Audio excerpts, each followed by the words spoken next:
दुःख पीडा र गरिबीमा हुर्किएकी मान्छे हुँ म।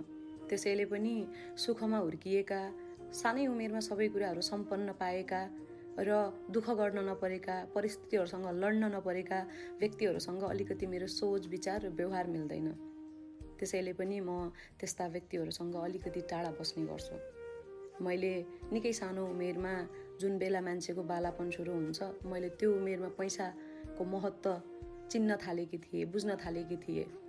को आफ्ना हुन् र को पराई, त्यो कुरा निकै नमजाले जानिसकेकी थिएँ र सानै उमेरमा निकै परिपक्व भइसकेकी थिएँ। मलाई निकै राम्ररी थाहा छ, पैसा हुँदा पराई पनि आफ्ना भएका र हामीसँग पैसा नहुँदा आफ्ना पनि टाढिएका। मैले यिनै आँखाले देखेकी छु। आफ्नाको हुन् र पराईको हुन्, अप्ठ्यारोमा साथ कसले दिन्छ र साथ कसले छोड्छ।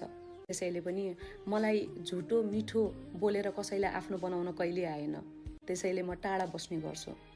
तर एउटा कुरा के भने, जीवनले जे सुकै पाठ पनि सिकायो, जुनसुकै परिस्थितिमा पनि पुगायो, भगवानसँग चाहिँ जहिले पनि म धन्यवाद गर्ने गर्छु। चाहे जुनसुकै सुखमा होस् अथवा दुःखमा। मैले सोचे भन्दा, मैले चाहे भन्दा पनि धेरै दिनुभएको छ मेरो भगवानले मलाई। यो भोलेनाथको कृपा नै हो। उहाँको आशीर्वाद मेरो शिरमाथि यसरी छ कि मैले मेरो जीवनमा जस्तोसुकै अप्ठ्यारो परिस्थिति आए पनि म